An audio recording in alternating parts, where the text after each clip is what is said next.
Hello students, तो स्वागत है आप सभी का on this YouTube channel of Vedantu. My name is Vishal और आ गया हूँ रखने आप सभी का ख्याल, लेकिन किसका? फिजिक्स का। तो बच्चों, आप सभी के 1 घंटे वाली सीरीज में ये दूसरा चैप्टर है जिसका नाम है बच्चों वेव ऑप्टिक्स, जिसको हम लोग करने वाले हैं 1 घंटे में कंप्लीट रिवीजन और बहुत ही सुपर फास्ट रिवीजन करने वाले हैं। लेकिन सारे के सारे कॉन्सेप्ट बिल्कुल कवर करेंगे, चिंता मत करो। और इस सेशन में हम लोग एक क्वेश्चन प्रैक्टिस नहीं करेंगे। आप सभी को पता है हम लोग क्वेश्चन प्रैक्टिस करने के लिए एक नई सीरीज चला रहे हैं जिसको हम लोग बोलते हैं प्रॉब्लम सॉल्विंग सीरीज, जिसमें कि हम लोग एक चैप्टर खत्म करते हैं, उसके बाद उसके कम से कम 20 क्वेश्चन तो डिस्कस करते हैं 1.5 घंटे में। तो उसी सीरीज में ये अगला चैप्टर है बच्चों। इस चैप्टर के बाद हम लोग इसका क्वेश्चन भी डिस्कस करेंगे, तो सेशन को लास्ट तक जरूर देखना और मजा जरूर आने वाला है बच्चों, ठीक है। तो चलिए शुरू करते हैं आप सभी का प्यारा सा चैप्टर जिसका नाम है बच्चों वेव ऑप्टिक्स। शुरू करने से पहले let me tell you about myself. So I have done my BTech from IIT Mandi and I have awarded the institute silver medal award also, and I have been teaching the students of both JEE and NEET field from last 2 years। So this is my brief introduction बच्चों। तो चलिए शुरू करते हैं। सबसे पहले बात शुरू होती है यार कि वेव ऑप्टिक्स क्यों पढ़ते हैं। यार वेव ऑप्टिक्स इसलिए पढ़ना पड़ता है क्योंकि there are some phenomena which can not be explain with the concept of ray optics. Ray optics को यूज करके आप कुछ फेनोमेना को एक्सप्लेन नहीं कर सकते। जैसे कि एक क्वेश्चन रखा है आपके स्क्रीन पे बच्चों की, does light always exhibit rectilinear propagation. क्या लाइट हमेशा रेक्टिलिनियर पाथ पे यानी कि सीधे पाथ में मोशन करता है? क्या ऐसा होता है? चलिए कुछ देख लेते हैं, हम लोग कुछ ऑब्जर्वेशन देखते हैं। तो देखो बच्चों, अपने पास एक लैंप रखा है और हमारे पास इस लैंप को जला दिया, इसके रास्ते में हमने एक गोला सा ऑब्जेक्ट रख दिया, राइट। तो आपको क्या लगता है इस स्क्रीन पे कैसा इमेज बनना चाहिए? बताइए जरा, इस स्क्रीन पे कैसा बनना चाहिए? तो आप सभी को लग रहा होगा बच्चों की स्क्रीन पे कुछ इस टाइप की इमेज बनना चाहिए, यहाँ तक डार्क रहना चाहिए था, इधर उधर हल्का हल्का थोड़ी सी लाइट दिखनी चाहिए थी, राइट। ऐसा आप सभी को लगता है। This is your expectation. ये क्या बच्चों? एक्सपेक्टेड ऑब्जर्वेशन है जो कि आपने रे ऑप्टिक्स के कॉन्सेप्ट से अभी तक पढ़ा था। लेकिन वास्तविकता में होता क्या है? वास्तविकता में कुछ इस टाइप के ऑब्जर्वेशन देखने को मिलता है बच्चों। अपने को कुछ सर्कुलर फ्रिंजेस देखने को मिलती है, बीच में डार्क फिर bright, dark bright, dark bright, dark bright, यानी कि थोड़ा सा अजीब टाइप की फेनोमेना यहाँ पे देखने को मिल जाती है, जिसको आप लोग रे ऑप्टिक्स का यूज करके आप इसको एक्सप्लेन नहीं कर सकते। और ये घटना होती है बच्चों due to bending of light. Light के बेंडिंग की वजह से होती है, इसलिए हम लोगों को एक नया चैप्टर पढ़ना पड़ता है जिसका नाम है बच्चों वेव ऑप्टिक्स। उसी तरीके से अपने पास एक दूसरा ऑब्जर्वेशन है, जरा देखिए। हमारे पास है क्या बच्चों, एक इधर से लाइट सोर्सेस आ रही है, बीच में हमने बना रखा है बच्चों होल। तो आपको क्या लगता है इस स्क्रीन पे कैसा इमेज बनना चाहिए था? दिस इज योर एक्सपेक्टेशन कि भाई साहब यहाँ पे ये जितना अमाउंट में लाइट आ रहा है उतना अमाउंट में ऐसा यहाँ पे स्पॉट बनना चाहिए था, राइट। लेकिन एक्चुअली में हुआ क्या कि एक्चुअली में अपने को इस टाइप से सर्कुलर बहुत सारा फ्रिंजेस देखने को मिल गई, ठीक है। तो ये भी थोड़ा सा अजीब टाइप का फेनोमेना देखने को मिल गया, समझे कि नहीं समझे, ठीक है। तो इन्हीं को हम लोग एक्सप्लेन करते हैं बच्चों with the concept of bending of light या फिर वेव ऑप्टिक्स, जिसमें हम लोग इंटरफेरेंस डिफ्रैक्शन वगैरह पढ़ते हैं। समझे कि नहीं समझे भाई, ठीक है। तो चलो यार शुरू करते हैं हाइगेंस प्रिंसिपल से, जिन्होंने समझाया कि आखिर में लाइट क्यों मुड़ती है ना। और लाइट कि मतलब कि जो घटनाएं हैं, जैसे कि इंटरफेरेंस होती है, डिफ्रैक्शन होती है, पोलराइजेशन होती है, इन सारी घटनाओं को एक्सप्लेन कैसे किया जा सकता है? तो इन सारी घटनाओं को बच्चों एक्सप्लेन किया जाता है wave theory of light. Huygens ने बोला कि light is a wave. Light is a wave. Light क्या है बच्चों? वेव है जो कि मुड़ सकती है, बेंड हो सकती है, और इस कॉन्सेप्ट को दिया था हाइगेंस ने। तो हाइगेंस के कॉन्सेप्ट को समझने से पहले बच्चों हम लोग को समझना पड़ेगा क्या कि अपने को यार क्या होता है। हाइगेंस प्रिंसिपल ने समझाया था एक टर्म का यूज करके जिसका नाम है बच्चों वेव फ्रंट, राइट। तो हाइगेंस ने क्या बोला यार कि हाइगेंस ने एक्सप्लेन कर दिया बेंडिंग ऑफ लाइट की, जो कि आपको दिख रहा है ये लाइट कहीं ना कहीं इस तरीके से बेंड हुई होगी, है ना, तभी जाकर के यहाँ पे डार्क बना होगा, फिर यहाँ पे ब्राइट, फिर डार्क, फिर ब्राइट, राइट। समझे कि नहीं समझे, ठीक है। तो explanation of bending of light को किसने दिया भैया? तो वो समझाया जा सकता है वेव थ्योरी ऑफ लाइट से। और वेव थ्योरी ऑफ लाइट किसने दिया था? हमारा क्रिस्टियन हाइगेंस ने दिया था। और उसके लिए आपको समझना पड़ेगा बच्चों वेव फ्रंट। जब तक वेव फ्रंट नहीं समझेंगे तब तक आपको समझ में नहीं आएगा। दूसरी बात ये है बच्चों की हाइगेंस ने चलो बोल तो दिया यार कि ठीक है भाई, लाइट जो है, लाइट किस तरीके से काम करता है? वेव की तरह काम करता है ना, रे की तरह काम नहीं करता है। तो वेव की तरह अगर काम कर रहा है लाइट, तो यार लाइट की जो प्रॉपर्टी और है, जैसे कि रिफ्लेक्शन है, रिफ्रैक्शन है ना, क्या ये सारी चीजों को तुम प्रूव कर सकते हो? यस, हाइगेंस ने इन सारी चीजों को प्रूव कर दिया था। और वो बोर्ड के लिए आप सभी के लिए इंपॉर्टेंट भी है कि हाइगेंस प्रिंसिपल का यूज करके प्रूव करो लॉ ऑफ रिफ्लेक्शन और लॉ ऑफ रिफ्रैक्शन को, ठीक है। यानी रिफ्लेक्शन और रिफ्रैक्शन को भी प्रूव किया जा सकता है हाइगेंस के प्रिंसिपल से। इसलिए हाइगेंस ने जो प्रिंसिपल दिया दैट वाज वैलिड। वो क्या था बच्चों? वैलिड था, क्योंकि वो जस्टिफाई कर देता है। तो चलिए यार सबसे पहले हम लोग बात करते हैं वेव फ्रंट की क्या होता है। तो वेव फ्रंट देखो बच्चों, जैसे कि मान लो कि हमारे पास एक तालाब है, तालाब में हमने डाल दिया पत्थर, ड्रॉप कर दिया, राइट। तो आप सभी को पता है कि इस तरीके से वेव्स बनते दिखते हैं, सर्कुलर वेव दिखते हैं कि नहीं दिखते हैं, राइट। तो क्या होता है वेव फ्रंट? क्या होता है बच्चों? डेफिनेशन याद कर लेना, बोर्ड के लिए बहुत इंपॉर्टेंट है। Wave front is the locus of all the points of a medium which are vibrating in the same phase at the given state. मतलब कि एक सारे के सारे पार्टिकल जो एक साथ ऊपर नीचे कर रहे हैं, एक साथ वाइब्रेट कर रहे हैं, है ना, एक साथ वाइब्रेट कर रहे हैं। जैसे मान लो कि ये वाला जो सर्कल है, इस सर्कल पे जितने भी पार्टिकल है बच्चों वो एक साथ ऊपर नीचे करेंगे। सिमिलरली ये दूसरे वाले पे जो पार्टिकल है वो एक साथ ऊपर नीचे करेंगे। तो ये इन सारे पार्टिकल को मिलाने वाला जो रास्ता है, जो पाथ है, उसको हम लोग क्या कहते हैं बच्चों, वेव फ्रंट कहते हैं। क्या कहते हैं? वेव फ्रंट कहते हैं, क्योंकि this is locus of all the points. ये लोकस है सारे पॉइंट्सों का, जहां पे जो पॉइंट्स क्या कर रहे हैं, एक ही फेज में अप एंड डाउन मोशन कर रहे हैं, वाइब्रेट कर रहे हैं। समझे कि नहीं समझे? All points on a particular circular wave front will oscillate with the same phase. ठीक है, एक सर्कल पे जो भी तुम्हारे पार्टिकल्स हैं एक साथ ऊपर नीचे करेंगे, सेम फेज में करेंगे। और इन 3D for a point source the wave front spherically symmetric, है ना। और 3D के लिए भी हम लोग दिखाते हैं। 3D के लिए देखो जरा, 3D के लिए अगर बात कर लिया जाए, जैसे कि एक पॉइंट सोर्स है, एक पॉइंट सोर्स है। जैसे मान लो एक छोटा सा हमने यहाँ पे बल्ब जला दिया। अब इस बल्ब से चारों डायरेक्शन में, आगे पीछे दाएं बाएं ऊपर नीचे चारों डायरेक्शन, हर जगह तुमको मिलेगा नहीं मिलेगा लाइट, है ना। तो सारे डायरेक्शन में लाइट मिलेगा। तुम क्या कर दो कि एक स्फीयर बना दो। तो स्फीयर पे जो भी पॉइंट होंगे वो सारे के सारे पॉइंट एक ही जितने मतलब इक्वल डिस्टेंस में जो भी पॉइंट होंगे, इससे इक्वल डिस्टेंस में जो भी पॉइंट होंगे वो सारे के सारे पॉइंट बच्चों सेम फेज में होंगे। और उसको हम लोग बोलेंगे क्या? स्फेरिकल वेव फ्रंट बोलेंगे। ठीक है, क्या बोलेंगे उसको? स्फेरिकल वेव फ्रंट बोलेंगे, है ना। और जो वेव है उसका जो ट्रेवल करने का जो डायरेक्शन होगा, जो वेव जो ट्रेवल करेगी, वो वेव के ट्रेवल करने का डायरेक्शन जो होगा वो क्या होगा बच्चों? Is perpendicular to the wave front at any given point, है ना। ये देखो सर्कुलर वेव फ्रंट है, और ये जो वेव प्रोपोगेट कर रहा है किधर? आगे की ओर बढ़ रहा है। जैसे देखो यहाँ पे, ये देखो ये वेव आगे की ओर बढ़ रहा है कि नहीं बढ़ रहा है ना। पानी में पत्थर डालना तो क्या होगा? ये रिपल मास आगे बढ़ते कि नहीं बढ़ते? बढ़ते आगे, है ना। तो ये आगे बढ़ रहे हैं, ठीक है। और ये मोशन किधर कर रहे हैं? ऊपर नीचे कर रहे हैं। तो क्या हो रहा है? जो वेव पार्टिकल का जो मोशन या फिर जो वेव फ्रंट है, क्या है बच्चों? परपेंडिकुलर है to the motion of wave, है ना। वेव आगे बढ़ रहा है और ये वेव फ्रंट क्या है बच्चों? उसके परपेंडिकुलर है। ठीक है, टाइप्स ऑफ वेव फ्रंट की बात कर लेते हैं फटाफट हम लोग। तो सबसे पहला बात करते हैं यार स्फेरिकल वेव फ्रंट की। तो स्फेरिकल वेव फ्रंट कुछ इस टाइप का होता है। Wave front is observed for a point source. तो ऐसा वेव फ्रंट है ना, ऐसा वेव फ्रंट जो कि पॉइंट सोर्स की वजह से बनता है, उसको हम लोग बोलते हैं स्फेरिकल वेव फ्रंट। और इसमें क्या होता है? Direction of propagation of light की अगर बात किया जाए, लाइट किधर प्रोपोगेट कर रहा है, तो ये जो येलो एरो मार्क दिख रहा है वो क्या बता रहा है? प्रोपोगेशन ऑफ लाइट को बता रहा है। तो radially outward and perpendicular to the wave front at any given point. तो जो वेव का जो प्रोपोगेशन होगा भैया, है ना, वो जो वेव का प्रोपोगेशन होगा वो वेव फ्रंट के परपेंडिकुलरली होगा, है ना। इस तरीके से देखो तुम्हारा, इस तरीके से तुम्हारा वेव फ्रंट है, इस तरीके से तुम्हारा वेव फ्रंट बढ़ रहा है, और इस तरीके से तुम्हारी लाइट आगे की ओर मूव कर रही है। समझे कि नहीं समझे? ठीक है भाई, समझ गए? तो ये क्या है जो गोला गोला दिख रहा है, ये सब क्या है हमारा? ये हमारे वेव फ्रंट से। चले अगला बात करते हैं हम लोग प्लेनर वेव फ्रंट की। स्फेरिकल वेव फ्रंट की बात कर लिया हमने, किसकी बात करेंगे? प्लेनर वेव फ्रंट की। तो प्लेनर वेव फ्रंट कब बनता है बच्चों? जब हमारा सोर्स बहुत दूर होता है। जैसे हम लोग बात कर लेते हैं पृथ्वी और सन की, तो सन जो है हमारे लिए बहुत दूरी है। तो बहुत दूर से जो आने वाला लाइट होता है बच्चों, उसको वो लाइट क्या होते हैं? पैरेलल होते हैं। वो लाइट क्या होते हैं? पैरेलल होते हैं, जो कि आपने रे ऑप्टिक्स में पढ़ा भी है, राइट। तो क्या होता है जब बहुत दूरी से जब लाइट आती है, तो लाइट्स क्या होते हैं बच्चों? वो पैरेलल होते हैं। तो उनको मिला उन सभी को मिलाकर के जो वेव फ्रंट बनता है उसको हम लोग क्या बोलते हैं बच्चों? प्लेनर वेव फ्रंट बोलते हैं, राइट। तो देखो अब ये देखो, ये जो तुम्हारा एरो, ये जो एरो मार्क्स दिख रहा है, ये सारे ये क्या है बच्चों? पैरेलल है ना। तो इसी तरीके से तुम्हारे अंदर भी होंगे। जैसे ये प्लेन है, जैसे ये प्लेन तुम्हारा बन गया, है ना। तो इस प्लेन पे तुम्हारा बहुत सारे जितने भी बहुत सारे देखो बहुत सारे रे आ रहे होंगे, ठीक है। तो बहुत सारे जो रे आ रहे होंगे भाई, है ना, ये सारे के सारे रे क्या रहे होंगे? सारे के सारे रे पैरेलल रहे होंगे, है ना। तो इसको हम लोग बोलते हैं बच्चों, क्या बोलते हैं? Planar wave front. तो पैरेलल लाइंस के लिए जो वेव फ्रंट बनता है वो क्या बनता है बच्चों? प्लेनर वेव फ्रंट बनता है। तो wave front are observed when the source is at infinity, direction of propagation of light is perpendicular to the plane. Light जो प्रोपोगेट कर रहा है, लाइट का जो प्रोपोगेशन हो रहा है इस प्लेन के परपेंडिकुलर होता है। अगला है अपने पास सिलिंड्रिकल वेव फ्रंट। कौन सा वेव फ्रंट है भाई? सिलिंड्रिकल वेव फ्रंट होता है। सिलिंड्रिकल वेव फ्रंट कब आता है? जब अपने पास लाइन सोर्स होता है, जैसे ट्यूबलाइट। क्या बच्चों? ट्यूबलाइट, है ना। तो ट्यूबलाइट की वजह से क्या होगा? हर एक पॉइंट तुम देखोगे तो हर एक पॉइंट एक तरीके से पॉइंट सोर्स की तरह काम करेगा, और सारे पॉइंट सोर्स को ऊपर से नीचे तक जोड़ दोगे, एक तरीके से क्या बन जाएगा तुम्हारा? सिलिंड्रिकल शेप बनता जाएगा ये पूरा, ठीक है।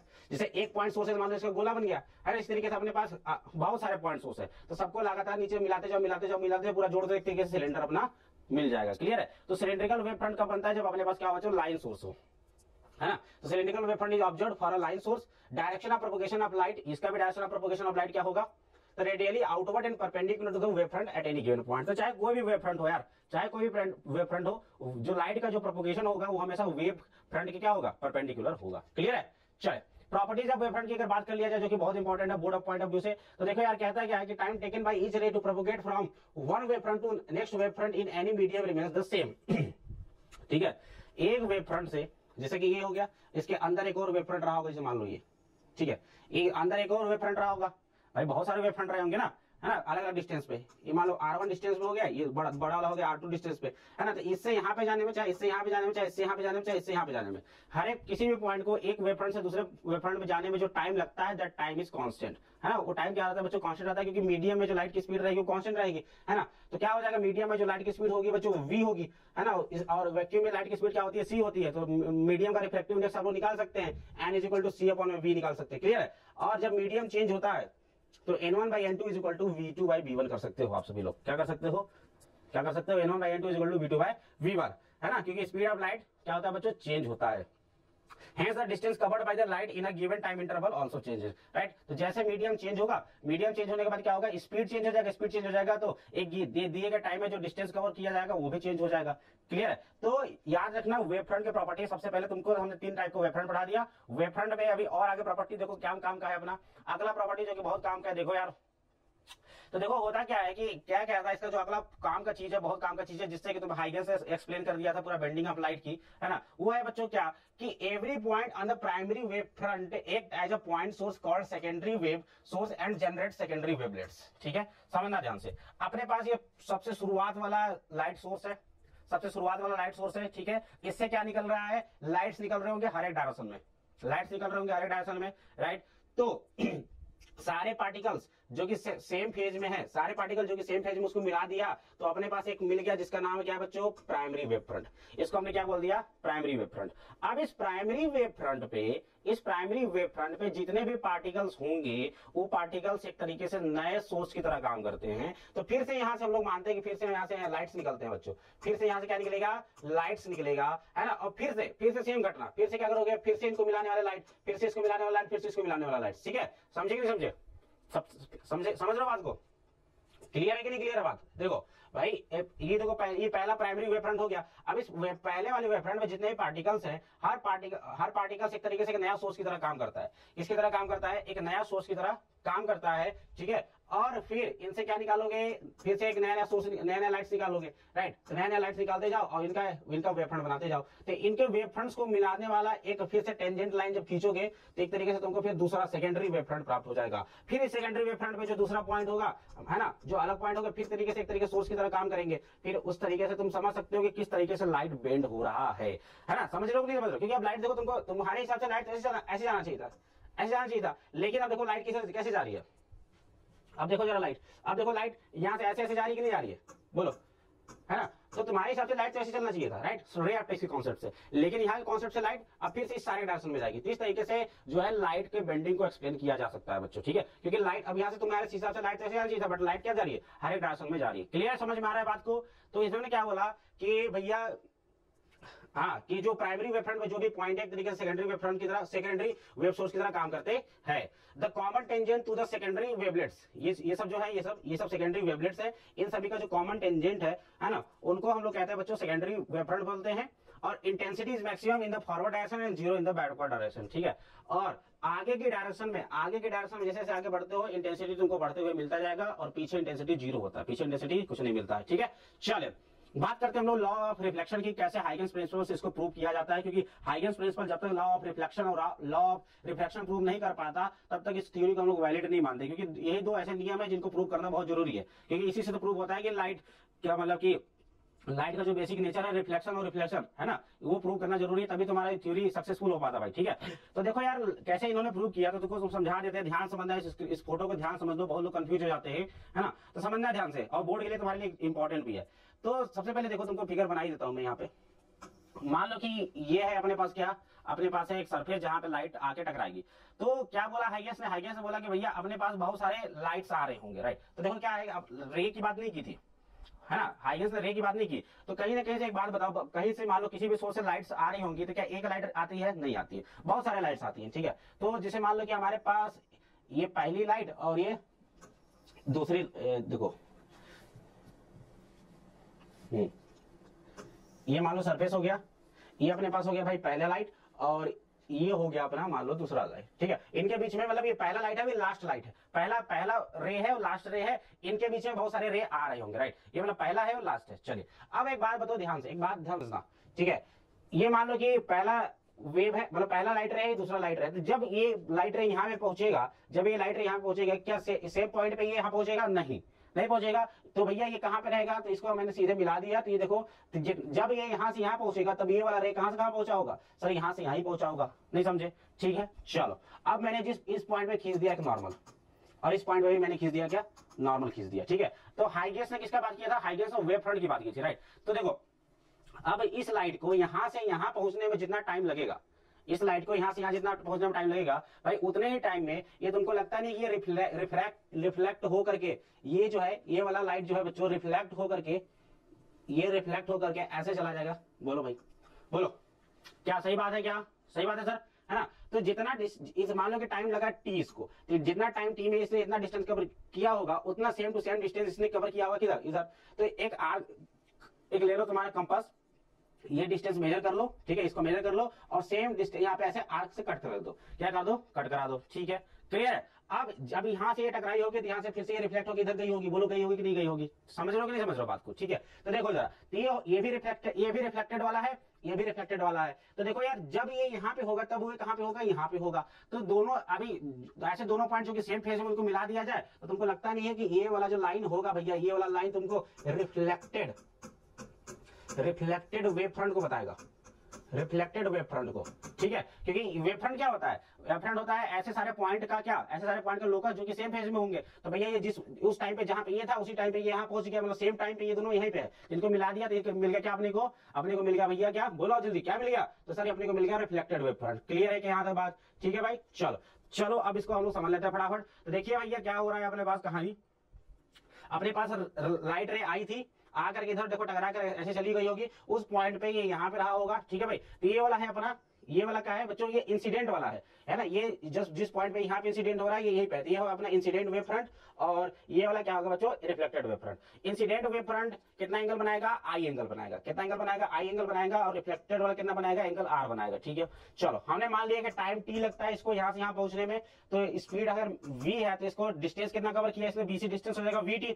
सेम टू सेम डिस्टेंस ये वाला आर्क लिया था हमने, है ना, तो same to same distance A कितना होगा? वो भी vt हो गया। तो तुम देख सकते हो जो है AE is equal to BC is equal to VT हो गया। आगे देखो, आगे जरा ध्यान से देखो कि भैया इस दोनों ट्रायंगल में कि ये वाला एंगल और ये वाला एंगल 90 डिग्री है, बराबर हो गया, राइट। ठीक है, उसके बाद ये वाला जो बेस है, ये बेस जो है बच्चों कॉमन है, ये बेस कॉमन हो गया, और उसके बाद ये डिस्टेंस और ये डिस्टेंस बराबर हो ही गया। ये एंगल 90 डिग्री, ये एंगल 90 डिग्री हो ही गया। तो भैया तुमको लगता नहीं है कि जो ट्राइंगल ये वाला है, ये जो ट्राइंगल है और ये जो ट्राइंगल है, वो क्या हो गया बच्चों? ये दोनों ट्राइंगल हो गए कॉन्ग्रुएंस। अगर ट्राइंगल कॉन्ग्रुएंस होंगे तो सारे सारे एंगल भी बराबर होते हैं, और angle I equal to angle R यहाँ से प्रूव हो जाता है भाई साहब। ठीक है, तो इस तरीके से आप लोग प्रूव कर सकते हो रिफ्लेक्शन का लागू। समझ गए कि नहीं समझे? क्लियर है? चलो अब बात करते हैं हम लोग रिफ्लेक्शन को कैसे प्रूव करेंगे। तो रिफ्लेक्शन को भी हम लोग फटाफट प्रूव करेंगे यार। देखो, है ना, लाइट रे आई आकर के नॉर्मल यहाँ पे जिस पॉइंट पे खींचो, वहां पे नॉर्मल खींच दिया तो इधर जाके डेंसर मीडियम में जाती है, तो क्या होती है बच्चों? नॉर्मल की ओर झुक जाती है। तो ये एंगल कितना बना रहा है? आर बना रहा है, और एंगल ये बना रहा है आई बना रहा है। ठीक है, तो ये हो गया, ये कौन सा वेव फ्रंट हो गया बच्चों? ये इंसिडेंट वाला होगा, क्योंकि ये लाइट रे अभी तक यहीं पे है,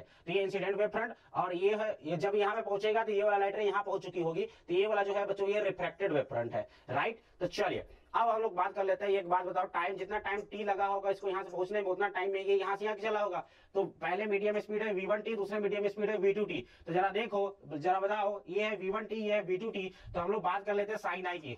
साइन आई इक्वल टू क्या लिखोगे सर? v1t बाई में ये ac, v1t बाई में c, sine r equal to sine r, r यानी कि v2t अपन में ac, v2t अपन में ac, दोनों का रेशियो ले लिया। Sine i by sine r equal to v1 by v2, यही तो n2 बाई n1 के बराबर होता है, जो कि कांस्टेंट है, यही स्नेल का नियम है बच्चों, यही तो रिफ्लेक्शन का लॉ है। तो यहाँ से आपने देख लिया कि आपने रिफ्लेक्शन और रिफ्रैक्शन दोनों को प्रूव कर दिया हाइगेंस के प्रिंसिपल से, इसलिए हाइगेंस का प्रिंसिपल क्या है? वैलिड है बच्चों। ठीक है, तो ये दो डेरिवेशन बहुत काम के थे, इंपॉर्टेंट है बोर्ड के लिए, मतलब समझ लो बहुत जरूरी था। चलिए आगे चलते हैं, हम लोग बात करते हैं सुपरपोजिशन प्रिंसिपल की। तो सुपरपोजिशन प्रिंसिपल क्या होता है बच्चों कि जब एक से ज्यादा वेव जब एक दूसरे के नजदीक आते हैं, कांटेक्ट में आते हैं, तो क्या करते हैं बच्चों? वो दोनों एक दूसरे से जुड़ जाते हैं, राइट। तो जुड़ जाने के बाद हो सकता है कि उनकी फ्रीक्वेंसी बढ़ जाए या फिर फ्रीक्वेंसी घट जाए, मतलब उनकी एम्पलीट्यूड बढ़ जाए या फिर एम्पलीट्यूड घट जाए। जैसे कि मान लो कि एक साउंड बॉक्स लगाया आपने, एक साउंड बॉक्स लगाया, आवाज कुछ आ रही है, दो साउंड बॉक्स लगा दिया, तो आपको पता है ना आवाज बढ़ करके आती है। तो ऐसा क्यों होता है? तो सुपरपोजिशन होता है वेव्स का। वेव्स का क्या होता है बच्चों? सुपरपोजिशन होता है। समझे नहीं समझे? है ना। तो यार देखो, तो वही होता है कि जैसे मान लो कि अपने पास एक वेव है, दो वेव है, तो क्या करेंगे सुपरपोजिशन के लिए? क्या करोगे कि बहुत सारे जितने भी वेव्स है सबके डिस्प्लेसमेंट को आप जोड़ देना वेक्टर के साथ मतलब डायरेक्शन के साथ जोड़ना। ठीक है, तो वहां से आप सभी को समझ में आएगा किस तरीके से सुपरपोजिशन होता है। तो सुपरपोजिशन प्रिंसिपल में अगर हम लोग बात करते हैं तो देखो जरा अपने पास एक पहला वेव है y1 equal to a1 sin omega t minus केस क्लास 11 में आप सभी ने पढ़ रखा वेव का इक्वेशन, और दूसरा वेव है बच्चों y2 equal to a2 sin omega t minus केस प्लस 5। और इन दोनों वेव जो ये दोनों वेव जो बच्चों आ रही है और आने के बाद क्या होगी, इस पॉइंट पे जाकर मिलती है सुपर इंपोज हो जाएगी, है ना, जुड़ जाएंगे एक दूसरे से। तो जुड़ जाने के बाद जो नया इक्वेशन निकलेगा वो कैसे निकलेगा, तो दोनों को जोड़ देना आप लोग। तो जो y नेट होता है बच्चों ये दोनों को जोड़ देंगे, और जोड़ने के बाद इतना आता है, ये जोड़ने के बाद इतना आएगा फार्मूला। तो इस फार्मूला में जो y net equal to a net sin omega t minus kx plus alpha है, यहाँ पे आपको a नेट चाहिए और अल्फा चाहिए, क्योंकि ओमेगा t माइनस kx आपको पहले से पता रहेगा। तो a नेट कहां से निकलेगा बच्चों, a नेट इस फार्मूला से निकल जाएगा, और अल्फा के लिए ये फार्मूला होता है ही, आप सभी को पता है, ठीक है। और अगर a1 और a2 बराबर हो जाएगा बच्चों तो a नेट कितना हो जाएगा, 2a cos phi बाई 2 हो जाएगा, है ना, a1 square a2 square 2a1 a2 cos phi। तो यहाँ से काम हो जाएगा अपना, ठीक है।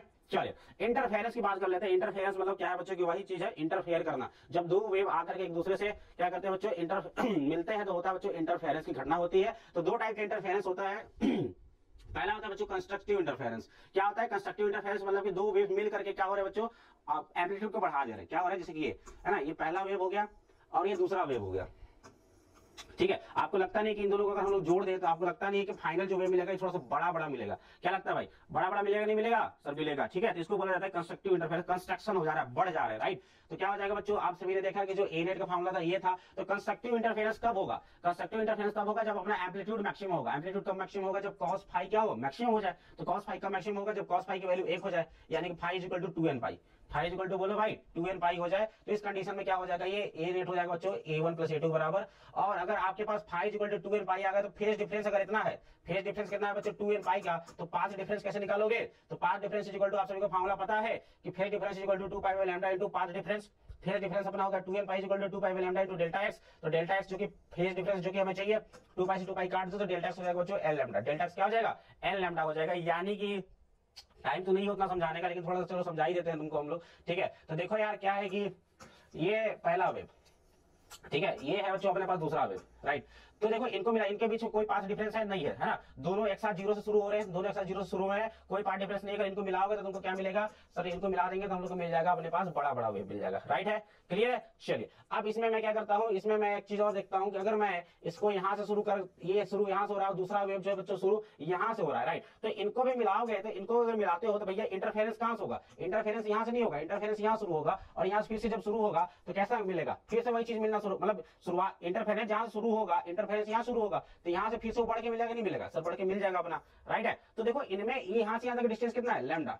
तो अगर इन दोनों में पार्ट डिफरेंस कितना क्या है, लैम्डा का डिस्टेंस है। क्यों, क्योंकि भैया ये जो है तो जीरो शुरू होता बट ये लैम्डा के बाद शुरू हो रहा था। सिमिलरली अगर ये 2 लैम्डा के बाद शुरू होता तो भैया अपने को बढ़कर मिलता, समझे नहीं समझे। यानी कि n लैम्डा का अगर आपके पास पार्ट डिफरेंस है भैया तो आपका काम हो जाएगा, मतलब कंस्ट्रक्टिव इंटरफेरेंस बन जाएगा, राइट है। चलिए तो ये हो जाएगा अपना इक्वेशन। तो यहाँ से आप लोग समझ सकते हैं कि अगर a1 a2 अगर बराबर है, a के बराबर है, तो y नेट जो निकलेगा बच्चों क्या हो जाएगा 2a sin omega t plus kx हो जाएगा, क्लियर है। चलिए बात करते हैं हम लोग डिस्ट्रक्टिव इंटरफेरेंस। डिस्ट्रक्टिव इंटरफेरेंस मतलब कि अपना बर्बाद हो जाए, कोई वेव बचे ही ना। जैसे ये देखो, ये अपने पास एक वेव हो गया, दूसरा वेव कुछ इस टाइप से है। तो भैया इनको अगर मिलाओगे तो ये ऊपर वाला +5 और नीचे वाला -5 खत्म हो जाएंगे, है ना, ऊपर वाला नीचे वाला माइनस और ऊपर वाला प्लस मिलके खत्म। तो सिंपल सा एक तो सीधा लाइन बन जाएगा, एक क्या मिल जाएगा बच्चों, एक तो सीधा सा लाइन मिल जाएगा। तो ये हो जाएगा डिस्ट्रक्टिव इंटरफेरेंस। तो ऐसा कब पॉसिबल है सर, ऐसा तब पॉसिबल है जब अपना एम्पलीट्यूड क्या हो जाए, जीरो हो जाए। एम्पलीट्यूड कब जीरो होगा, एम्पलीट्यूड तब जीरो हो जाएगा जब सर a1 a2 बराबर हो, a1 a2 बराबर हो, और मतलब कुल मिला के एम्पलीट्यूड को अपने को मिनिमम करना है। तो एम्पलीट्यूड कब मिनिमम होगा, जब ये सर cos फाई मिनिमम हो जाए। cos फाई का मिनिमम वैल्यू -1, तो cos फाई की -1 कब आता है, ऑड मल्टीपल ऑफ पाई में, पाई 3 पाई 5 पाई 7 पाई में, ठीक है।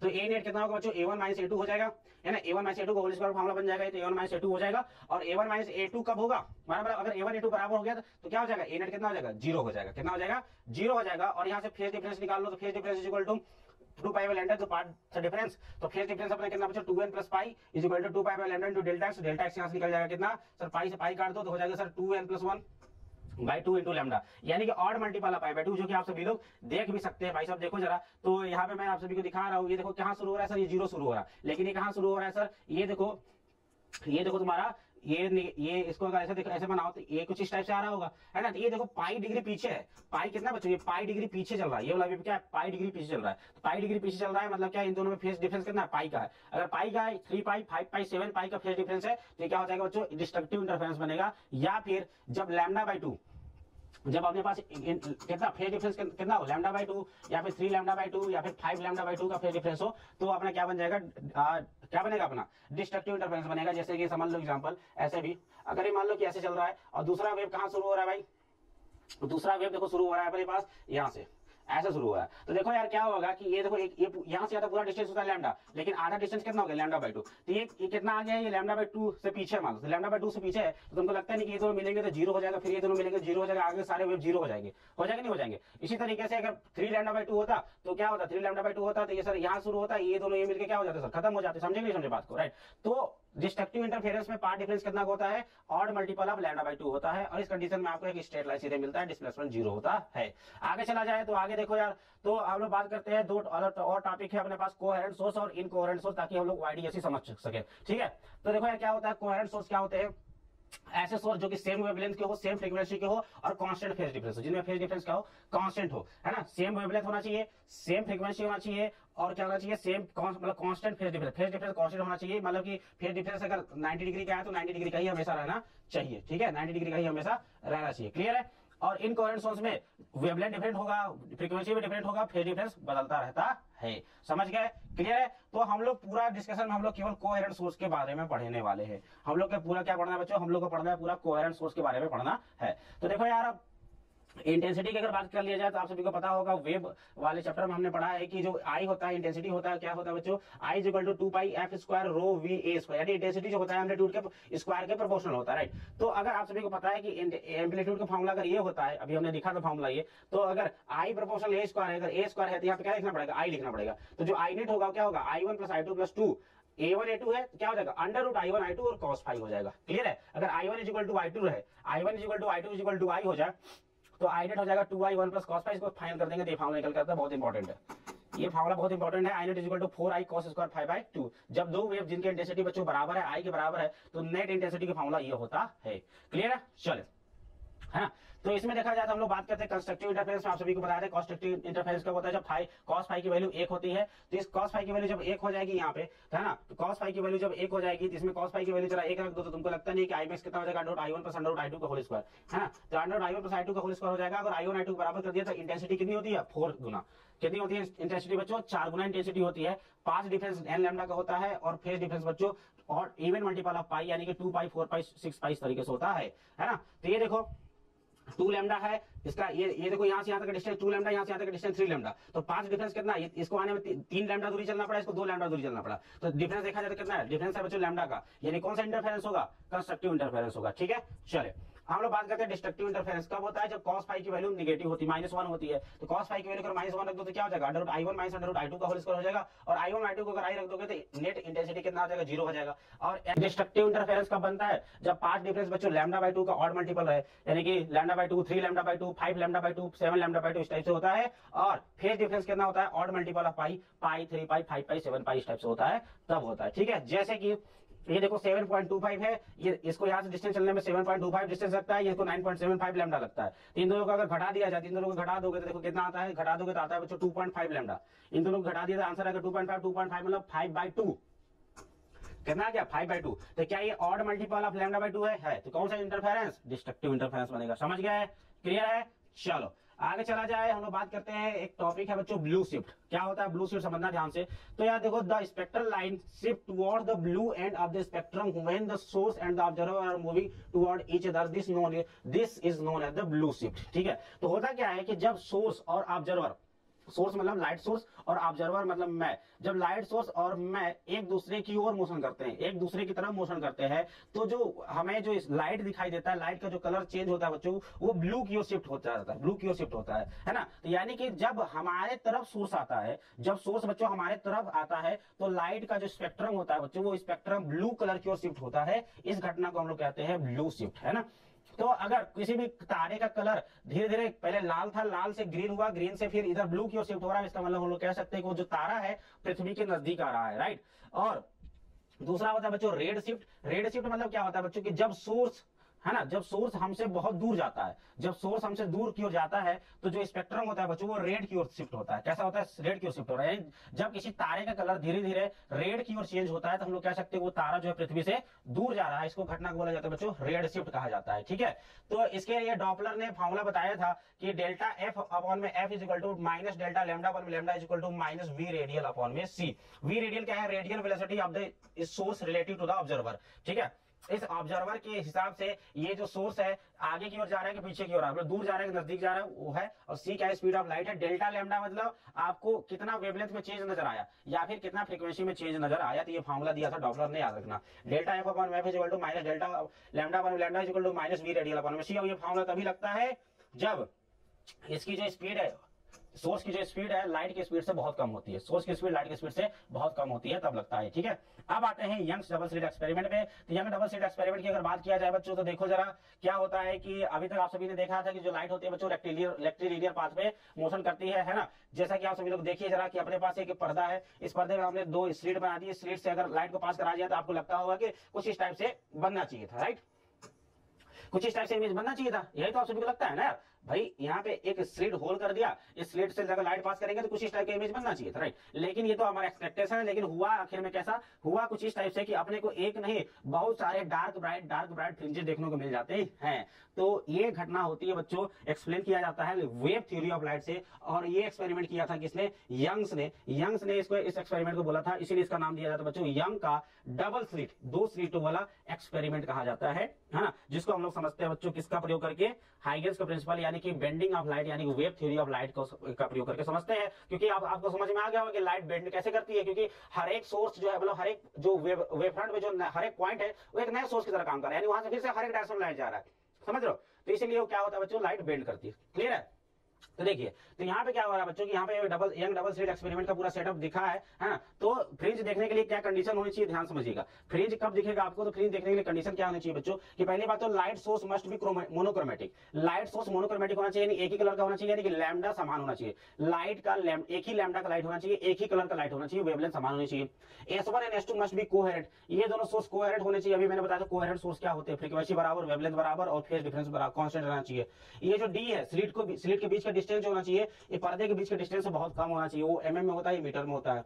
और width of the slit is comparable to the wavelength of light. और ये जो विड्थ होनी चाहिए ये वेवलेंथ के लगभग इधर उधर ही होना चाहिए, बराबर ही होना चाहिए। तब जाकर के आप देख सकते हो बच्चों क्या यंग डबल स्लिट एक्सपेरिमेंट का जो फ्रिंजेस है, तब जाकर आप देख सकते हैं। तो देखो यार, अपने पास आ रहा था दो लाइट सोर्स, है ना। स्लिट वन S2 S1 से जाकर टकराएगा, इनके बीच की डिस्टेंस D है। तो यहाँ पे जो भी पॉइंट है बच्चों, अब यहाँ से हर एक डायरेक्शन में फिर से क्या निकलेंगी? लाइट से निकलेंगी। हर एक डायरेक्शन में फिर से जाकर लाइट निकलेंगी, है ना। तो हर एक जो लाइट है बच्चों, यहाँ से एक लाइट निकली, यहाँ से एक लाइट निकलेगी और जाकर के क्या करेंगी, है ना, हर एक पॉइंट पे जाकर क्या करेगा बच्चों? इंटरफेयर करेगा, है ना।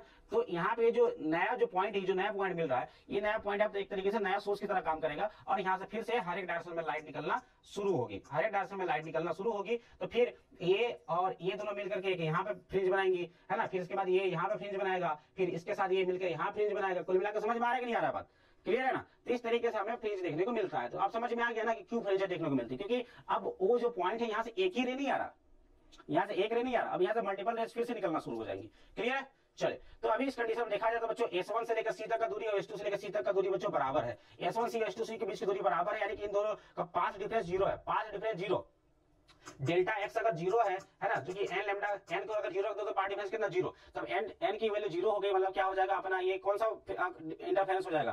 कंस्ट्रक्टिव इंटरफेरेंस बनेगा। कौन सा इंटरफेरेंस बनेगा? कंस्ट्रक्टिव इंटरफेरेंस बनेगा। यहाँ पे यानी कि अपना यहाँ पे ब्राइटर फ्रिंज बनेगा भाई।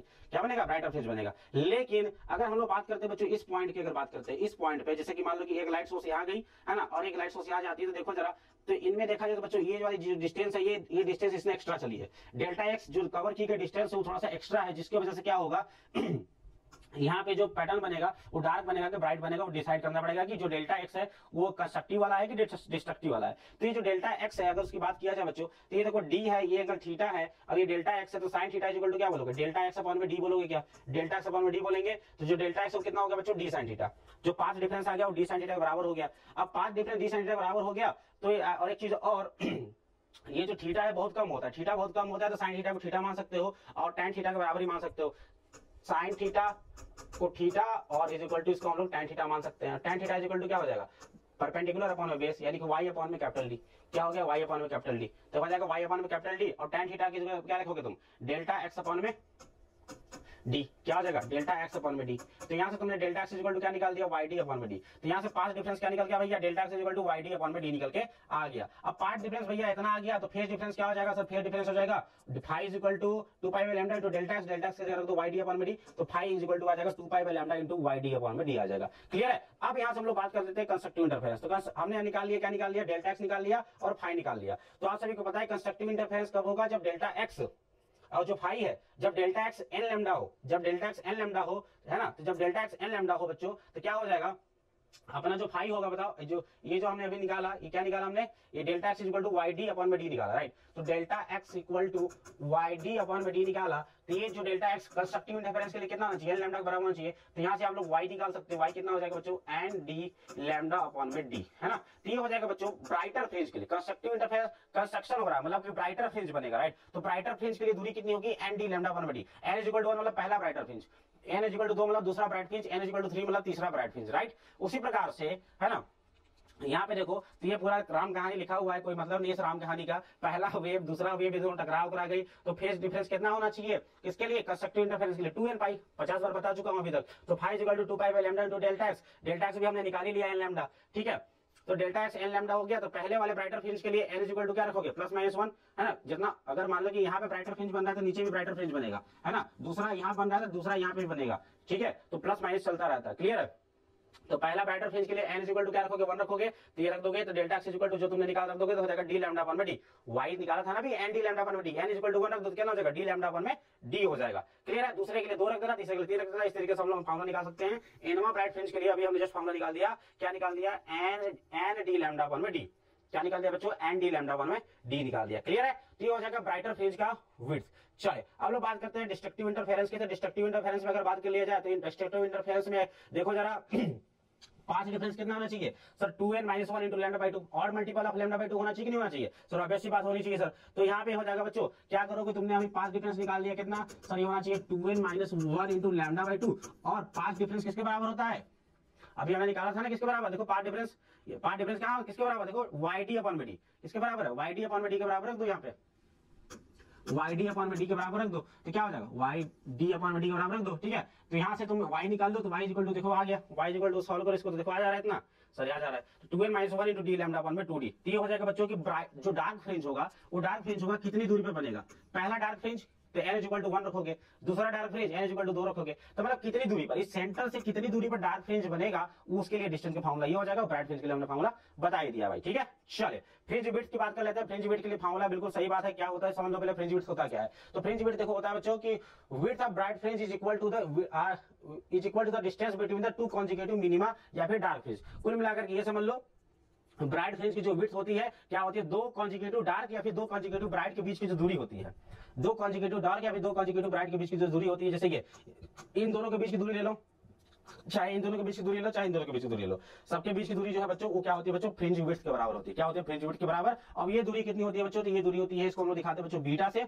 ये होता है बच्चों डी लैम्डा अपॉन में डी। क्या होता है? फ्रिंज विड्थ का फार्मूला निकल के आता है डी लैम्डा अपॉन में डी। घटा दो यार, n + 1वां फ्रिंज, n + 1वां, उससे पहले वाला nवां, उन दोनों को घटा दोगे तो आ जाएगा डी लैम्डा अपॉन में डी, ठीक है। चलिए बात करते हैं एंगुलर पोजीशन ऑफ फ्रिंज की, है ना। तो थीटा की अगर बात कर लिया जाए तो थीटा का फार्मूला निकल के आता है कि n लैम्डा अपॉन में डी। इसका मतलब ये होता है कि it is the angle subtended by the bright या dark fringe at the centre. यहाँ पे जो भी ब्राइट या डार्क जो भी बन रहा है, इसने इस सेंटर पे कितना एंगल सबटेंड किया है, कितना एंगल बनाया है, वो थीटा जो होता है बच्चों ये फार्मूला निकल के आता है। n अगर ब्राइट फ्रिंज के लिए फार्मूला निकाला जाए तो n लैम्डा अपॉन में डी होता है। क्या होता है? n लैम्डा अपॉन में डी होता है। और अगर डार्क के लिए देखा जाए तो 2n - 1 इंटू लैम्डा अपॉन में 2d होता है। केवल मैं फार्मूला डिस्कस कर रहा हूँ क्योंकि सुपर फास्ट रिवीजन करना है। कॉन्सेप्ट चलो ठीक है, समझ जाना कॉन्सेप्ट, लेकिन सुपर फास्ट रिवीजन में ये सब चीजें होनी चाहिए भाई साहब, है ना। ज्यादा डिटेल में डिस्कशन नहीं कर सकते। चलिए आगे चला जाए, ठीक है। तो अगर हम लोग बात करते हैं बच्चों, अभी तो हमने फ्रिंज हमने एंगुलर पोजीशन की बात कर ली। अगर हम लोग एंगुलर विड्थ की बात करें, एंगुलर विड्थ की बात करें तो भैया nवां और n - 1वां के बीच का जो दूरी होगा वही तो होगा ना यार, एंगुलर विड्थ, राइट। तो एंगुलर विड्थ निकल के आता है बच्चों लैम्डा अपॉन में डी। एंगुलर विड्थ क्या होता है? लैम्डा अपॉन में डी, ठीक है। चलो तो लैम्डा अपॉन में डी याद रखना। बात करते हैं हम लोग इंटेंसिटी की। इंटेंसिटी की अगर बात किया जाए तो आप सभी को पता है कि जो इंटेंसिटी का फार्मूला मैंने बताया था क्या होता है 4i cos square 5/2। 4i cos square 5/2 constructive interference के लिए यानी कि मैक्सिमा के लिए याद रखना। ब्राइट फ्रिंज को हम लोग मैक्सिमा से भी दिखाते हैं। ब्राइट फ्रिंज को क्या कहते हैं? मैक्सिमा कहते हैं। उसके लिए cos फाई की वैल्यू कितनी होती है? 1 होती है, या फिर फाई की वैल्यू क्या होती है? 2n होती है। तो रख दोगे तो यहाँ से इंटेंसिटी जो आता है बच्चों मैक्सिमम इंटेंसिटी होता है 4i, और जब डिस्ट्रक्टिव इंटरफेरेंस होता है तो यहाँ पे इंटेंसिटी कितनी होती है? 0 होती है, याद रखिएगा। क्लियर है?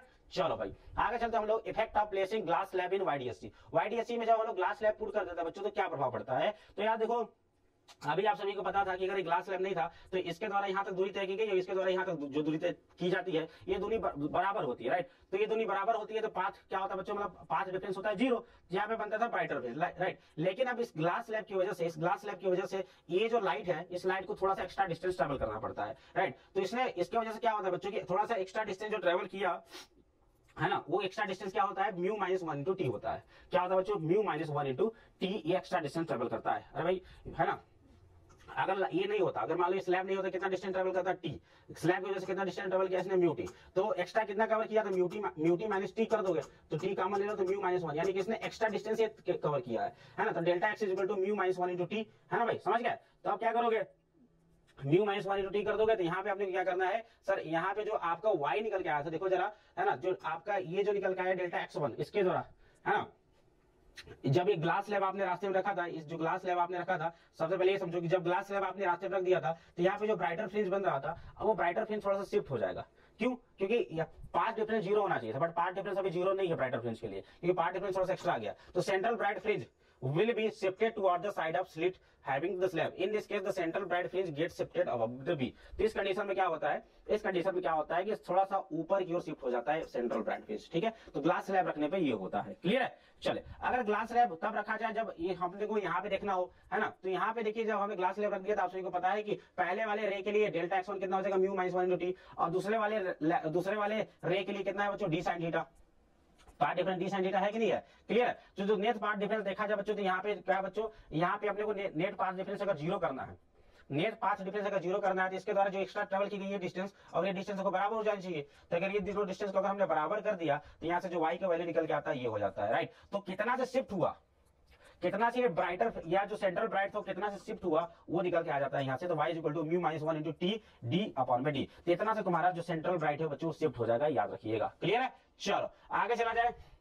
इसी तरीके से अगर हम लोग बात करते हैं बच्चों, है ना, कि each bright and dark fringe shifted by कितना डिस्टेंस, तो अगर मान लो सेंटर वाला शिफ्ट हो गया इतना से तो भाई बाकी जितने भी ऊपर वाले बन रहे हैं तो वो भी शिफ्ट हो जाएंगे उतनी दूरी से। क्लियर है? तो सारे के सारे जो है बच्चों इतना दूरी से वो शिफ्ट हो जाएंगे। क्लियर है? समझे कि समझे? तो जो नया पोजीशन बन रहेगा तो पुराना जो पोजीशन था, पुराना पोजीशन ये था ना formula n d lambda upon में डी, तो उसमें क्या करोगे? ये वाला डिस्टेंस को जोड़ दोगे, चाहे ब्राइटर हो चाहे डार्कर हो, दोनों में ये वाला डिस्टेंस जोड़ दोगे तो नया नया पोजीशन आता जाएगा। क्लियर है? चले, है ना भाई। और अगर तुमसे पूछे कि नंबर ऑफ फ्रिंजेस, कितना नंबर ऑफ फ्रिंजेस शिफ्ट हुए, कितना नंबर ऑफ फ्रिंजेस शिफ्ट हुए, तो देखो यार shift of central maxima divide by fringe width कर दोगे तो कितना shift of central maxima, central maxima कितना शिफ्ट हुआ तो सर अभी हमने बताया इतना, और फ्रिंज विड्थ कितना होता है बच्चों? इतना होता है। डिवाइड कर देंगे तो इतना आ जाता है एन की वैल्यू। अब दिस इज द वैल्यू कि मतलब कि कितना नंबर ऑफ फ्रिंजेस बच्चों शिफ्ट हुआ। ठीक है? क्लियर है क्या बात यहां तक? चलिए इसी तरीके से अगर हमने आपके रास्ते में क्या कर दिया, आपने दो स्लैब रख दिया T1 म्यू 1 T2 म्यू 2, तो भैया क्या करोगे? जो नया डेल्टा एक्स होगा वो म्यू 1 माइनस म्यू 2 टी हो जाएगा, म्यू 1 माइनस म्यू 2 टी हो जाएगा। तो जहां पे आप लोग रख रहे तो वो उसके जगह पे क्या रख दोगे? उसके जगह पे आप लोग जैसे यहाँ पे था, यहाँ पे म्यू 1 माइनस 1 इंटू टी रखते थे, यहाँ पे क्या रखोगे? Mu 1 minus mu 2 into T रख दोगे। ठीक है? बाकी कुछ नहीं करना। ठीक है? बाकी डिटेल हम लोग पढ़ेंगे, लेकिन अभी सुपर फास्ट रिवीजन चल रहा है, लेकिन तो चिंता मत करना, लेकिन पूरा चीज बताऊंगा मैं। क्लियर है? तो फटाफट रिवीजन करना जरूरी है यार। चलो फटाफट आगे चलते हैं, हम लोग बात करते हैं बच्चों डिफ्रैक्शन की। तो डिफ्रैक्शन देखो होता है क्या, फटाक से इमेज में देख लो तो फटाक से क्लियर हो जाएगा कि एक जो छोटे से होल से जब लाइट बेंड होती है, एक छोटे से होल से जब लाइट बेंड हो जाती है ना, देखो भाई अपने को तो पता लगना चाहिए था लाइट क्यों इधर ही जानी चाहिए थी, बट लाइट ये इधर कैसे आ गई यार, है ना। तो लाइट इधर भी चली गई। तो इस घटना को हम लोग बोलते हैं बच्चों डिफ्रैक्शन। तो डिफ्रैक्शन क्या होता है यार? तो diffraction is the bending of the light around the corner such that it illuminates the areas where shadows is expected, है ना। तो आपको लग रहा था कि इधर तो शैडो होगा, इधर तो अंधेरा रहना चाहिए था, राइट, लेकिन इधर कैसे लाइट आ गया? तो ये होती है घटना ड्यू टू द डिफ्रैक्शन। तो डिफ्रैक्शन में केवल एक ही स्लिट होता है, याद रखना। कितने स्लिट होते हैं बच्चों? एक ही स्लिट होता है, याद रखिएगा। क्लियर है। तो अपने पास देखिए एक स्लिट है, यहाँ से लाइट आती है, तो अब इस स्लिट के बीच में जितने पॉइंट हो सारे पॉइंट एक नए सोर्स की तरह काम करते हैं, और नए सोर्स की तरह काम करेंगे तो यहाँ से फिर सारे डायरेक्शन में लाइट निकलना शुरू होती है, और इसीलिए उधर भी कट करके थोड़ी सी लाइट चली जाती है, इसीलिए अपने को जहां पे शैडो लगना चाहिए था वहां पे भी लाइट देखने को मिल जाता है भाई। क्लियर है क्या, समझ गए, चलो है ना। चलिए, तो अपने पास डिफ्रेक्शन बच्चों दो टाइप का होता है, फ्रेनल डिफ्रेक्शन और दूसरा होता है फ्राउनहोफर डिफ्रेक्शन। फ्रेनल डिफ्रेक्शन तब होता है बच्चों जब सोर्स और स्क्रीन बहुत नजदीक होते हैं, जब सोर्स और स्क्रीन बहुत नजदीक होते हैं, और जब वे बहुत दूर होते हैं तो उसको हम लोग बोलते हैं बच्चों फ्राउनहोफर डिफ्रेक्शन, याद रखना नाम, ठीक है। चलिए सिंगल स्लिट डिफ्रेक्शन की बात कर लेते हैं। तो सिंगल स्लिट डिफ्रेक्शन में याद रखना बच्चों की देखो यहाँ से बहुत सारे यहाँ से जो सोर्सेस है एक नए सोर्स की तरह काम करती है, तो यहाँ से बच्चों फिर से अलग अलग डायरेक्शन में लाइट निकलेंगी और हर एक पॉइंट पे अलग अलग तरीके से क्या करेंगे, इंटरफेयर करेंगे, राइट। तो देखो सेंटर में बनता है बच्चों सेंट्रल ब्राइट, उसके बाद बनता है डार्क बनता है, उसके बाद bright dark bright dark bright, है ना। तो यहाँ पे सेंट्रल ब्राइट, फिर उसके बाद पहला डार्क, उसके बाद ब्राइट, उस तरीके से सिमिलरली नीचे भी होता है, ठीक है। तो each point on the unblocked portion जो भी है यहाँ पर, इसमें जो भी पॉइंट है वो सारे पॉइंट क्या करते हैं बच्चों, एक सेकेंडरी वेवलेट की तरह काम करते हैं, वहां से नए फिर से वेव्स निकलते हैं।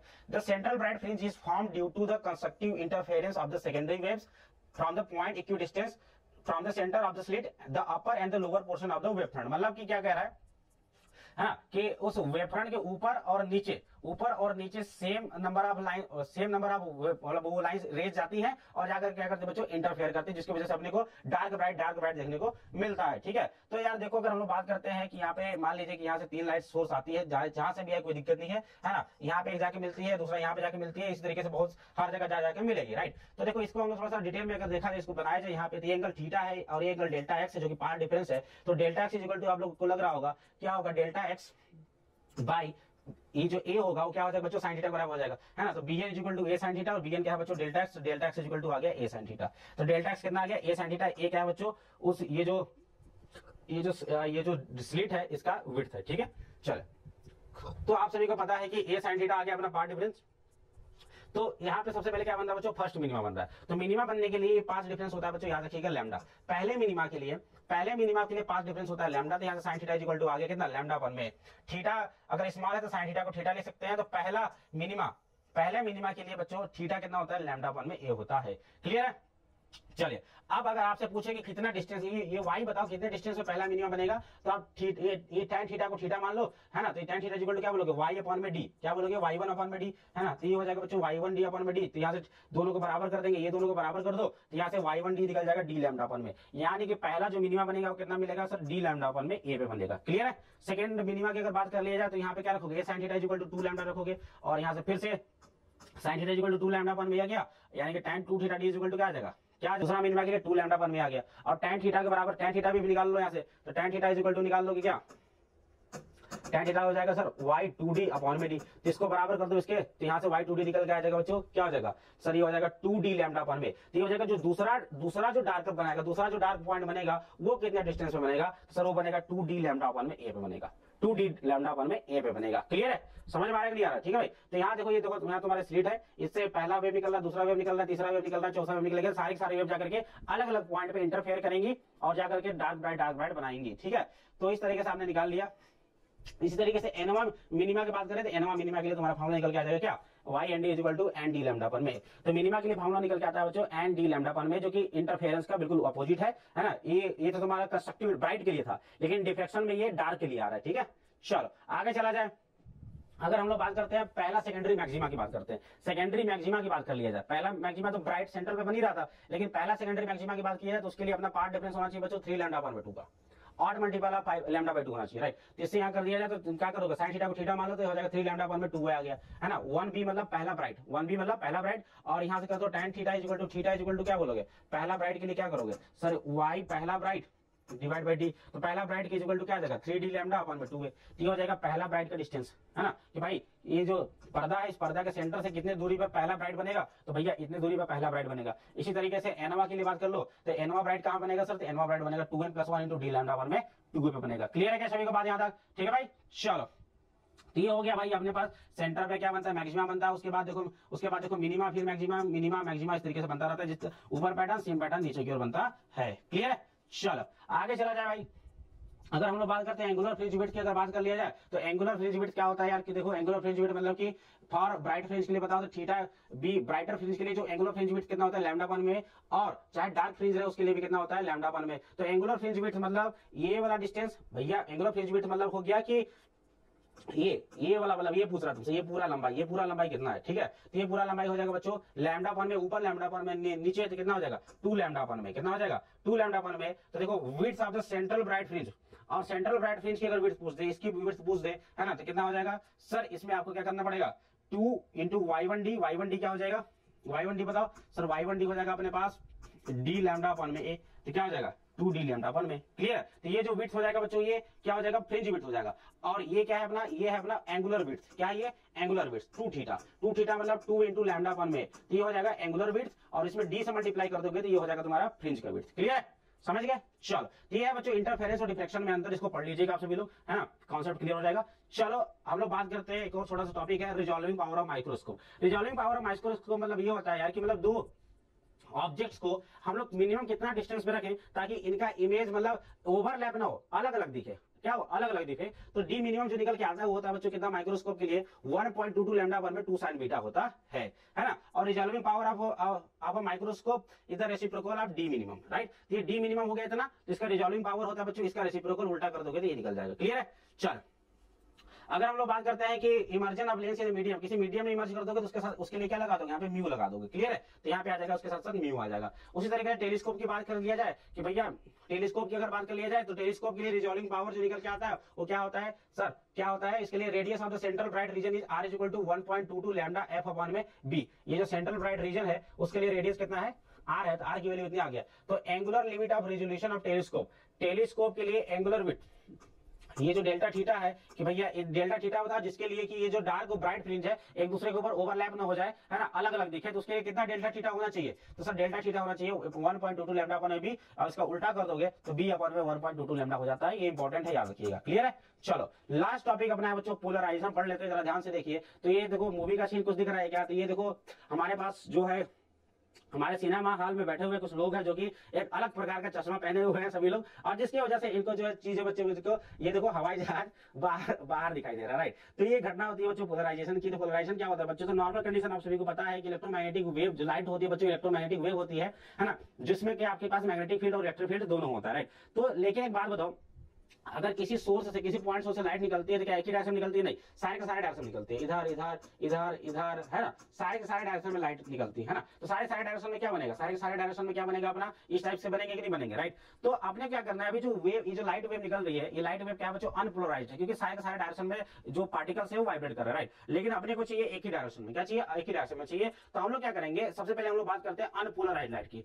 तो the light having electric field oscillation in all direction in the plane which is perpendicular to the direction of the propagation of light, ठीक है। मान लो लाइट ऐसे चल रही है बट इलेक्ट्रिक फील्ड जो है बच्चों ऐसे भी वाइब्रेट कर रही है, मतलब ऐसे भी वाइब्रेट कर रही होगी, ऐसे भी होगी, ऐसे भी होगी, ऐसे भी होगी, है ना। तो इसको हमने कंपोनेंट करके दो पार्ट में डिवाइड कर दिया, है ना, सबका कंपोनेंट कर लो एक्स में और वाई में कर लो, तो कुछ इस टाइप से दिख जाएगा, राइट है, कुछ इस टाइप से दिख जाएगा, ठीक है। तो इसमें क्या होगा बच्चों की इस जो vibration in the plane of paper, ये जो है ये वाला प्लेन ऑफ पेपर में वाइब्रेशन कर रहा है, और ये वाला जो है बच्चों जो कि आप सभी को दिख नहीं रहा है वो क्या कर रहा है, परपेंडिकुलर टू द प्लेन में वाइब्रेट कर रहा है, क्लियर। तो generally source of unpolarised light are lamp, candle, bulb and sun. तो लैम्प से, कैंडल से, सन से, बल्ब से जो भी लाइट निकलती है वो क्या होती है बच्चों अनपोलराइज्ड लाइट होती है। तो हमको उसको क्या करना है बच्चों, पोलराइज्ड करना है। क्या करना है, पोलराइज करना है। तो पोलराइज कैसे किया जाएगा, तो पोलराइज मतलब होता है the light having oscillation only in one plane, है ना, जिसमें कि इलेक्ट्रिक फील्ड केवल और केवल एक ही डायरेक्शन में ऑसिलेट करे, समझे कि समझे, इलेक्ट्रिक फील्ड केवल और केवल एक ही डायरेक्शन में ऑसिलेट करे, जिसको हम लोग बोलते हैं पोलराइज्ड लाइट। तो देखो ये बल्ब है, क्या बच्चों ये बल्ब है ना, तो ये बल्ब है बच्चों, देखो इस बल्ब को हमने क्या कर दिया, इस बल्ब से जो लाइट निकल रही होंगी,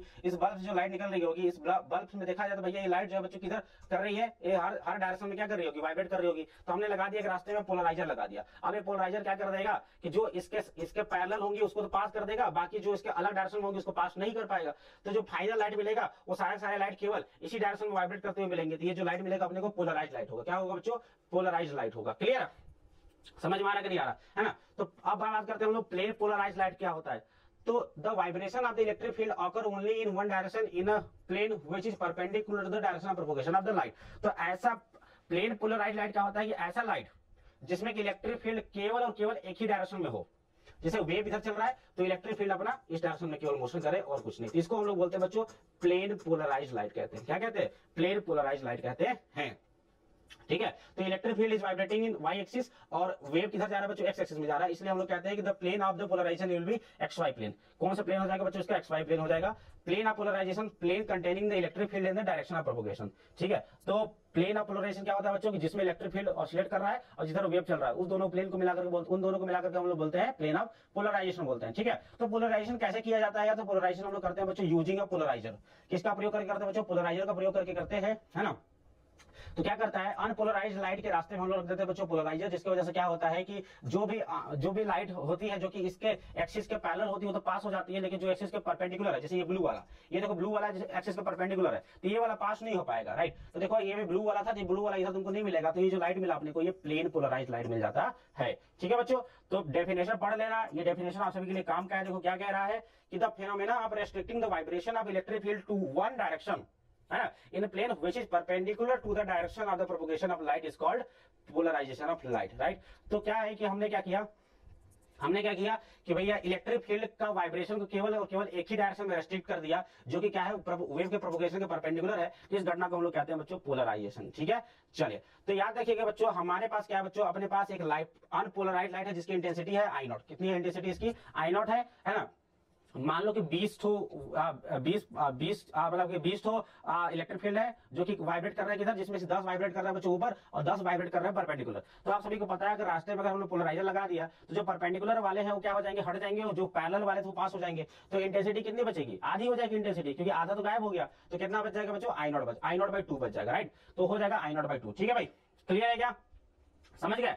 समझ रहे बात को? तो याद रखना। हाँ, तो अब एक चीज और याद रखना कि अब तुम इस पोलराइजर को तुम चाहे किसी भी एंगल पे रखो, इस पोलराइजर को किसी भी एंगल पे रखो, जो तुमको इंटेंसिटी मिलेगा वो आई नॉट बाई 2 मिलेगा। बस शर्त है कि तुमने जिस एंगल पे रखा है तुमको उसी वाला लाइट मिलेगा। क्योंकि मैंने आप सभी को बताया कि जो लाइट है ना, वो लाइट देखो तुम्हारा हर डायरेक्शन में जा रहा है ना। ये लाइट तुम्हारा हर डायरेक्शन में जा रहा है। इसको तो हमने कंपोनेंट करके 2 पार्ट में तोड़ा है, एक ऊपर की ओर, मतलब एक इसको हमने कंप्लीट कर दिया, इसको फाइनल इस तरीके से बना दिया हमने ऊपर की ओर, और कुछ इस टाइप के, जो इस टाइप के इसको हमने डॉट से दिखा दिया था, है ना। इसको हमने किससे दिखा दिया? डॉट से दिखा दिया था, है ना। तो अब हम लोग इसको कंप्लीट कर देंगे इस डायरेक्शन में, इस डायरेक्शन में कंप्लीट कर दो, इस डायरेक्शन में कंप्लीट कर दो, इस डायरेक्शन में कंप्लीट कर दो, राइट। तो ये वाला जो था वो सारे सारे पास हो जाएंगे और बाकी ये वाले पास नहीं हो पाएंगे। तो फिर भी इंटेंसिटी कितना बचेगा? आई नॉट बाई 2 ही इंटेंसिटी बचेगा भाई साहब। ठीक है, तो इससे आप क्या समझिए कि भैया पोलराइजर को किसी भी एंगल पे रखोगे तो हमको इंटेंसिटी आधी ही मिलने वाली है। इंटेंसिटी कितनी मिलेगी? आधी इंटेंसिटी मिलेगी। ठीक है, चलिए लॉ ऑफ मेलस की बात कर लिया जाए तो लॉ ऑफ मेलस क्या होता है इससे रिलेटेड? तो देखो भाई, तो लॉ ऑफ मेलस क्या कहता है कि when a complete plane polarised light is inclined on an analyser, the intensity of the emergent light varies at the square of the cosine of the angle between the transmission axis and the axis that passes through the analyser. ठीक है, तो आप देखो, अब है ये अपने पास है एनालाइजर। क्या है बच्चों? एनालाइजर है, पोलराइजर नहीं, एनालाइजर है।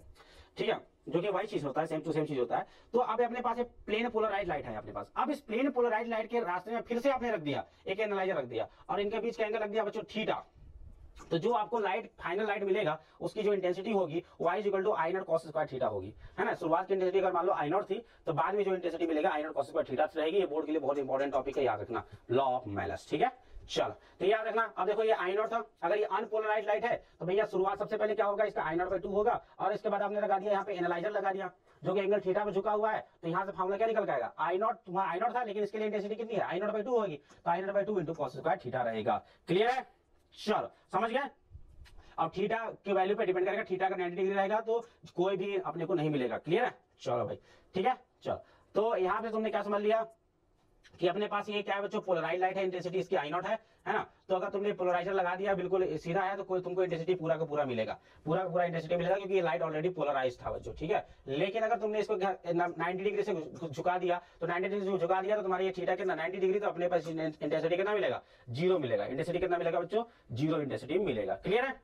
और लास्ट टॉपिक है आप सभी का बच्चों पोलराइजेशन बाय रिफ्लेक्शन, जिसको हम लोग बोलते हैं बच्चों ब्रूस्टर लॉ, है ना। तो अब हम लोग पोलराइजेशन करने वाले हैं किसका प्रयोग करके? रिफ्लेक्शन का प्रयोग करके, है ना। तो देखो यार, इसमें हम लोग क्या करते हैं कि इसमें हम लोग देखो है अपने पास एक एयर है, एक मीडियम है ना, तो ये दो मीडियम है। यहाँ पे हम लोग क्या करते हैं, एक लाइट रे को एक पर्टिकुलर एंगल आईपी पे डालते हैं, एक पर्टिकुलर एंगल आईपी पे डालते हैं। तो होता क्या है कि जैसे इस एंगल पे जब इंसिडेंट होता है तो कुछ रे तो भैया रिफ्लेक्ट होकर चली जाती है, कुछ रिफ्लेक्ट होकर चली जाती है। तो जो रिफ्लेक्ट होकर के जो लाइट वेव निकलती है भैया ना, तो वो होता है लाइट वेव प्लेन पोलराइज। तो ऐसा एक ऐसा पर्टिकुलर एंगल जिसपे कि आप लोग इस रे को इंसिडेंट करते हो, तो जो रिफ्लेक्टेड रे होता है वो क्या होता है, प्लेन पोलराइज होता है। यहाँ पे आपको किसी भी पोलराइजर लगाने की कोई आवश्यकता नहीं है। इसको बोला था ब्रूस्टर ने, तो क्या बोला कि at a particular angle of incidence, एक पर्टिकुलर एंगल ऑफ इंसिडेंस पे the reflected ray is perpendicular to the refracted ray, है ना। तो एक ऐसा एंगल आईपी खोजो जिस एंगल पे ये रिफ्लेक्टेड और रिफ्लेक्टेड रे दोनों कितने हो जाए, 90 डिग्री पे हो जाए। तो इस कंडीशन में क्या होगा, इस कंडीशन में क्या होगा, है ना। तो इस कंडीशन में जो रिफ्लेक्टेड रे है, यानी कि जो ए वाला रे है, इस प्लेन पोलराइज, ठीक है बच्चों, प्लेन पोलराइज होता है। और इसका जो इलेक्ट्रिक फील्ड वेक्टर होता है, ये देखो इलेक्ट्रिक फील्ड वेक्टर जो तुमको डॉट से दिख रहा है वो क्या है, परपेंडिकुलर है, इसलिए तुमको नहीं दिख रहा है, परपेंडिकुलर टू द प्लेन होता है, ठीक है। तो इस तरीके से आप लोग प्रयोग, इस तरीके से आप लोग क्या कर सकते हो, लाइट को क्या कर सकते हो बच्चों, प्लेन पोलराइज कर सकते हो by the application of the reflection, ठीक है। तो इसमें एक रिलेशनशिप आता है बच्चों, ध्यान रखिएगा कि ये एंगल कितना है, 90 डिग्री है। तो स्नेल लॉ लगा लो, 1 इंटू साइन आईपी, भाई एयर के लिए रिफ्रैक्टिव इंडेक्स 1 होता है, तो 1 into sine i p is equal to mu into sine r. तो 1 into sine i p is equal to mu into sine r की जगह पे क्या लिख सकते हो, ये देखो एंगल आर है, ठीक है। तो आर की जगह पे क्या लिख सकते हो बच्चों, 90 माइनस आईपी लिख सकते हो क्या, आर की जगह पे 90 माइनस आईपी लिख सकते हो ना यार। अरे यार देखो ये हो गया आर, ये कितना है आईपी है, तो ये भी कितना होगा आईपी होगा ना, नहीं समझे, देखो ध्यान समझो, ये कितना आईपी है तो ये भी होगा आईपी। तो i p plus r plus 90 degree, i p plus r plus is equal to 90 degree हो जाएगा, नहीं हो जाएगा, i p plus r plus 90 is equal to 180। तो 180 में से 90 जाएगा, 90 बचेगा, तो आर इज इक्वल टू हो जाएगा 90 माइनस आईपी।